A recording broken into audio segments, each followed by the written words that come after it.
Use my cardboard here last. All it is a piece of stiff cardboard just to take the last of the dirt off the contacts.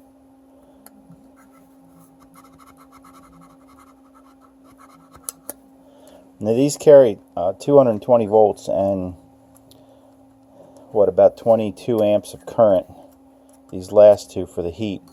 So don't put anything on them that's going to remain oily, like WD-40 or anything that's like an oil-based contact cleaner, because you don't want that arcing and burning when these open and close.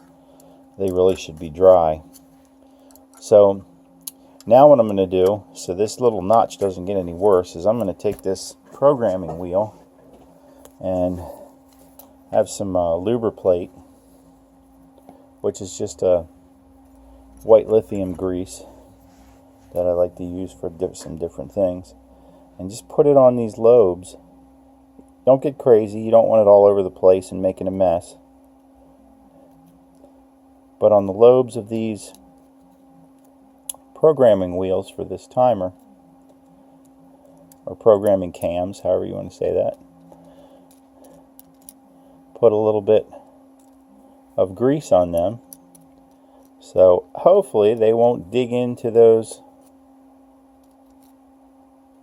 levers, the surfaces of those levers. I'm going to put a little bit on the back where it rotates around in the case. So not a big mess, maybe a little bit where it rotates in the front plate, and put this thing back in. So you put it in the hole, and like I say, you might need to push the levers and turn it and fiddle with it to get it to drop all the way in, because you want to make sure she's all the way in there.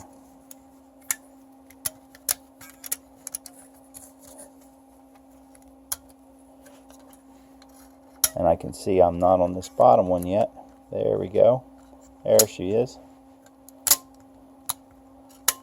Good. Okay. And then don't forget your last one that goes in here.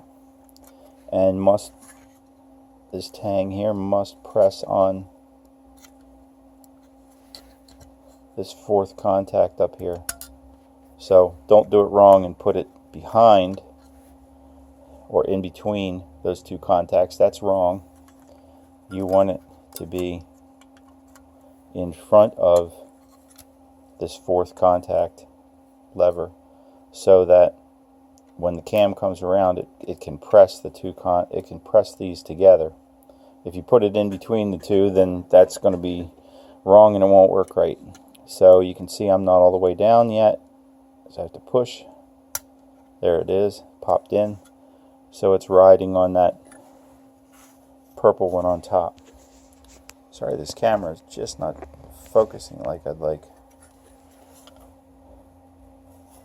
There we go. So that's how it should be sitting. Now you can put your cover back on. There's only one way it can go on. If you try to put it on the wrong way, it won't line up. So don't worry so much about that. And then flip it over. Put the motor on.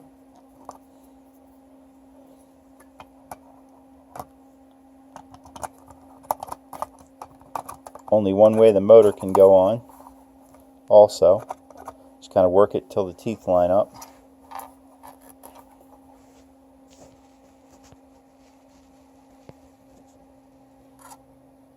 And then you just want to put your two screws in.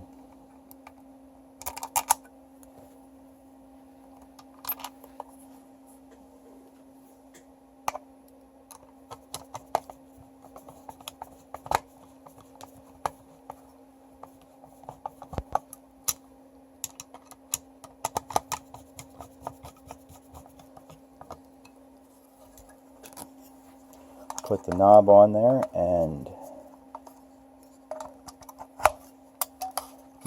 make sure it feels right when you turn it. It's not tight or binding or anything like that.